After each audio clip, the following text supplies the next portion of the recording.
example, what people did, they started calling to people on that locations that kind of seems to be fraudulent. They started asking like, "Hey, did you receive money?" And they're like, "Yeah, yeah." So that was like a prank stuff, but to verify election fraud. So you basically looked at all the polling data and the turnout data, manually labeled it, and then you wanted to use that data to get insights into whether the election had some discrepancy. Yeah, sure. If I would need to do all of these notebooks myself, that would take a few more days, definitely. Like I think Julius sped up me like by 2 or 3 or 4 times, definitely.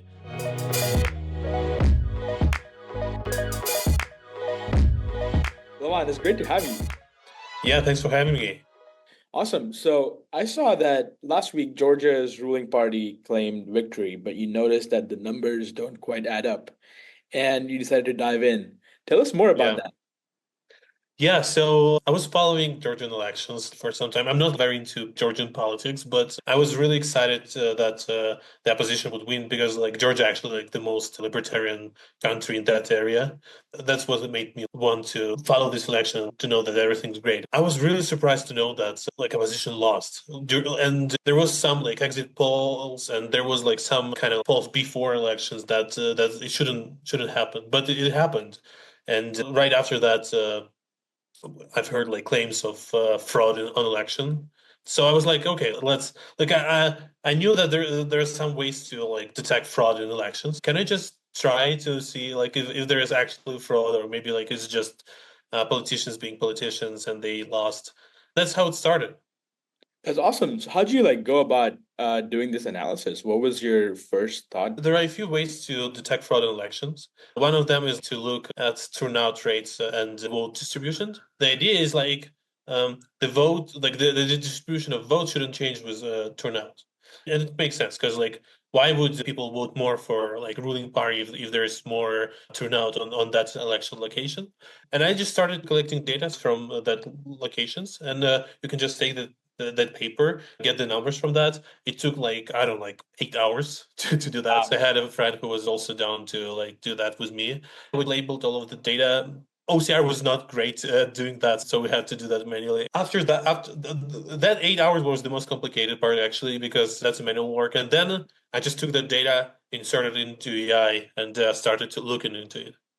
That's awesome. So you basically looked at all the polling data and the turnout data, manually labeled it, and then you wanted to use that data to get insights into whether the election had some discrepancy. Yeah, sure. This is how it happened. Yeah, and they do some data that you can scrap, but all data that you need to detect fraud is actually on the paper. So you need to like open photos and take the data from that. Otherwise, you can like do reasonable analysis.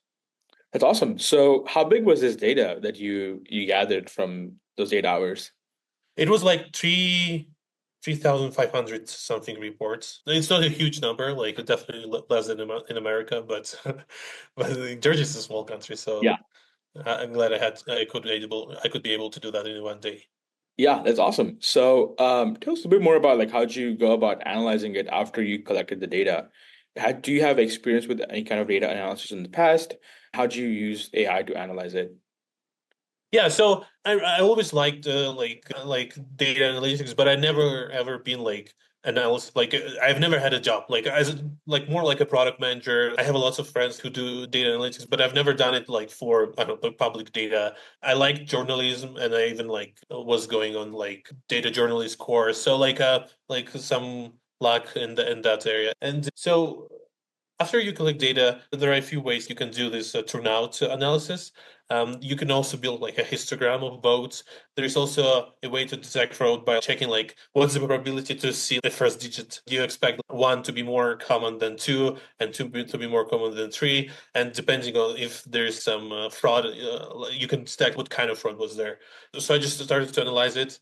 And I found like some strange things. I'm not an expert in that. I'm not. I've never been like an election analysis, and that's why I just open internet. I just trying to find someone who is like an expert in that. I found Roman Odot, who's like an expert who's like analyzed election in like Armenia, Russia, Moldova, and I found him. I just sent it to him, and he's like, "Oh yeah, it seems like there is a fraud." He found better ways to represent that in data, because when I sent it to him, it was dirty. It's like an expert could see, and if you like very good and in understanding statistics, you will see that there's some strange things. But if I posted that, no one would understand what's going on. It will be just noise. Yeah, So thanks for him, I had this way to represent it on my tweet. That's probably one of the reasons why it get so viral. that's awesome. So you basically did this analysis with AI, and then you took it to the expert who has previously done a lot of analysis on expert Yeah. election data, and had him validate your findings. Yeah, because what if I'm wrong? What if I have a bug? And Yeah, the cool part, he also had the data from the observers, so it took a few minutes to repeat that, verify it was his data. So we had two data points that there's a fraud. that's awesome. So what role did Julius play, and how did you hear about Julius for this analysis? I know Python. Don't use a lot of Python in my life. I'd like to use TypeScript usually. If I would do that myself, if I would need to do all these notebooks myself, that would take a few more days, definitely. Like I think Julius sped up me like by 2 or 3 or 4 times, definitely. And uh, and the most important part that I have things to do. If this tiny project would take a week, I would never do that. Because there's a big difference between like a weekend project and a week project when you have like other things to do. Yeah, I agree. Tell us a little bit more about how did you like go about figuring out how to use Julius? Was it hard to figure out anything we could be doing better? No, actually, like it was so great. I also do some like coding with AI, and it's never 100% correct. So you always have to check code. The most interesting thing for me that happened is like I verified code that Julius right, but I never had to fix like by looking at code. Like I just like basically if I wouldn't do that, it would be still fine. So all the problems that I could see. I just saw them from the resulted image. So I just see, okay, misunderstand, and I can just ask the AI to fix it. So that was the largest news for me because oh my god, you don't need to know how to code anymore. That's crazy. Like you still need to know how to code like when you do a website, but Julius like basically replaces your need to code. That's amazing. Like that's a big surprise for me. That's awesome. So your analysis on Twitter got a lot of views, a lot of impressions, even retweets from the president of Georgia. What should people, learn about this and the impact of this? I think that analysis was a good part in like proving the fraud. Look, because statistics are like it's never enough. Like you need to have some other proofs. You have 100 degrees temperature. It doesn't mean that you have a fever. Maybe you just overheated under the sun. So you need like to just do the last check. For example, what people did, they started calling to people on that locations that kind of seems to be fraudulent. They started asking like, "Hey, did you receive money?"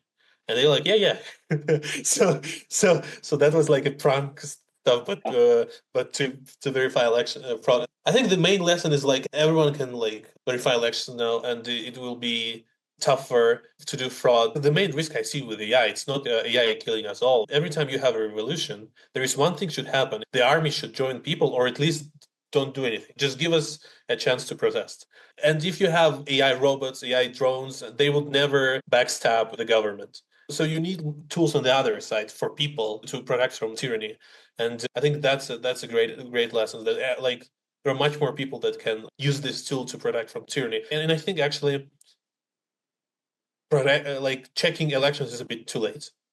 It's great that you can use it to check other data, maybe to find corruption, maybe to find people who lie. Like just increase the number of civil journalists, and that will be like an amazing result and against tyranny.